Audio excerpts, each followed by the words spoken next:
Life teaches you a lot, and I think a lot of people are not very self-reflective of their own lives. I don't think you can read a book and that's great, but I think if you're living an interesting life, if you were to take half an hour a day to actually sit and go, okay, what good has happened to me today and what bad has happened to me today? Why have those things happened and how can I prevent them from happening again? Most people don't, that kind of crap doesn't even cross their minds. Like every day I will sit at the end of the day and go, what bad has happened to me today? How did that happen? Did I get caught slipping was I on the street and some guys come up to me and it could have been a dangerous situation? Like, how could I genuinely have improved my reality? And you can self-reflect and teach yourself everything. But well, that's total ownership of your life, isn't it? But you have to have.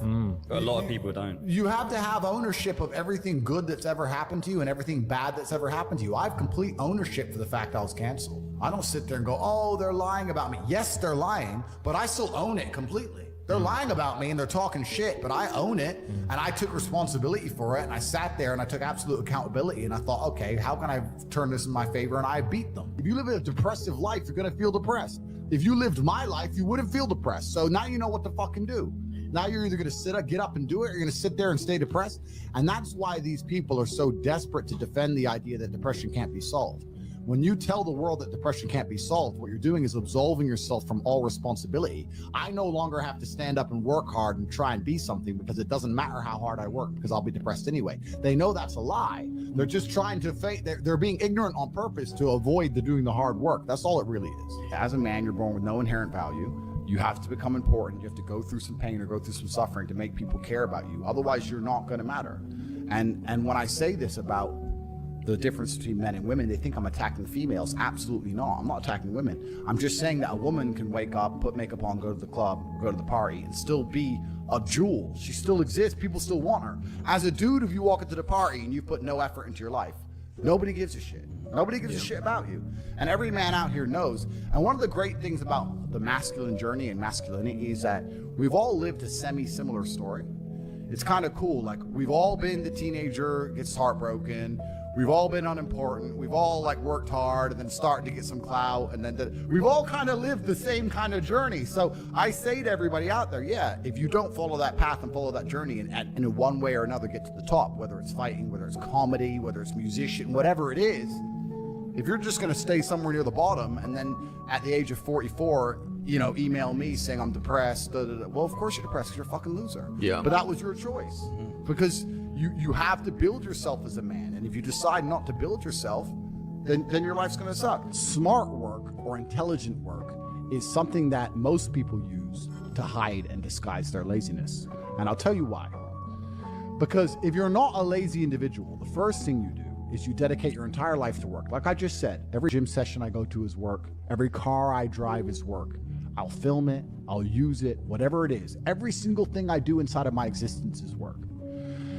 Once I've used all of my human time, every single waking second of every single day, and I now have a pile of work I can no longer complete, then I look to streamline. Then I go, okay, I've been awake for 17 hours and my work isn't finished. I need to find a more efficient way to get my work done. That's when you start being smart and efficient. But until all of your time is used, smart and efficient is a disguise for laziness. It's bollocks, right? Fuck that off. You don't need to be smart or efficient. You need to fucking work. There's still a sense of satisfaction knowing you were forward thinking enough to try your absolute best. Like I have people who are after me, right? If they catch me and I end up getting, for example, heaven forbid, I feel happy. I had a 7-man security team and an armored car and I did my best. Took the precautions. Yeah, but if I'm just walking around like a dummy and then they get me, then it's a different scenario, right? So it is what it is. You have to self-reflect. And I think that, reading's great, but if you take some time to look, I get this all the time. People say, oh, my girl left me. Why?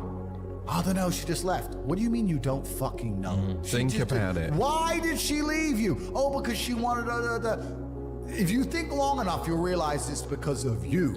You were not important enough to make her not want to leave. You can sit and say what she did and what she wanted, blah, blah. It's because you couldn't keep her. Because I could have kept her, so you couldn't. So it's your fault, and you're not self-reflecting. And then you're going to go into your next relationship, and because you didn't self-reflect and you haven't grown, you haven't done anything, guess what's going to happen? She's going to leave you again.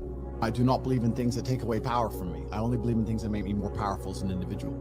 Now, I cannot deny that feeling depressed is real because every single human on the planet sometimes feels depressed. Feeling depressed is real, but being a depressive or having depression is something else.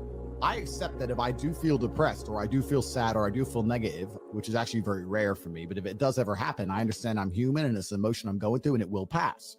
People who have depression believe that they have a disease that can't be fixed and can't be cured. You are handing your power away. You're giving your power to an outside source and you're saying that I have no control over this.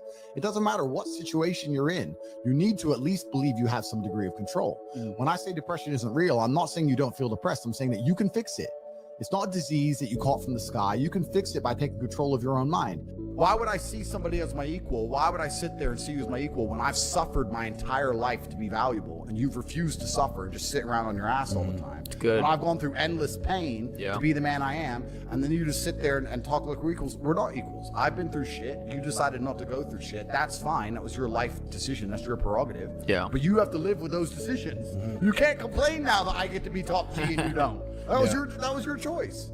Yeah. So it's kind of, that's the thing about being a man, and that's what I was saying to the kids. It's like, look, you need to get up, and it's going to be very, very difficult. The world's getting harder and harder, especially for men. It's all clout, it's all status, it's all. There's no way you're going to matter unless you get up and you work extremely hard. The masculine world is hyper competitive. This is another thing most people don't understand. Totally agree. It's hyper competitive out here. All the women want a few men at the top. The Ferrari, you don't want a Ferrari to drive fast. You want a Ferrari because other men want a Ferrari and can't have one. It's hyper competitive. So if you're competing against every other man for every dollar you make, every girl you see, the house you live in, the car you drive, the life you live, you're not going to be able to compete with the person who performs regardless of how they feel if you only compete when you feel like competing, right? Because there's men like me out there who will be sad every day and outcompete you regardless. I don't care how I feel, I will still win. And that's the kind of mindset you need to adopt.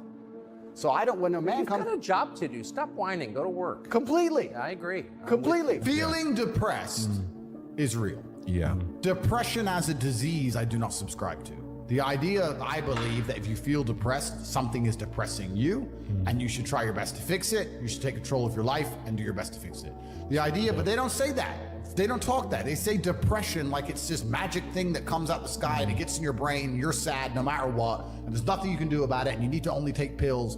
And I think that's a very bad way to look at the world, and that's a bad idea to subscribe to. And if you start to feel depressed, let's say your girl leaves you and you start to feel depressed, but you believe in the idea of depression, you're now going to start diagnosing yourself as clinically depressed, self-hypnosing yourself into hypnotizing yourself into being clinically depressed.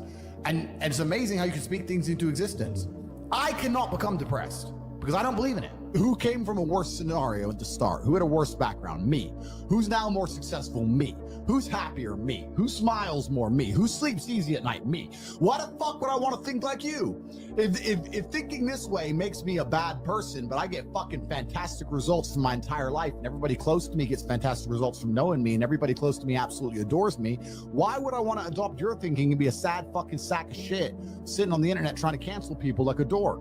I don't want to be my enemies. There's not a single enemy I have that I'm remotely envious of in any regard. Every single one of them has a shit life and a shit existence. I already won. God's already punished them. God's already rewarded me. I know these things. I'm the luckiest man on the planet.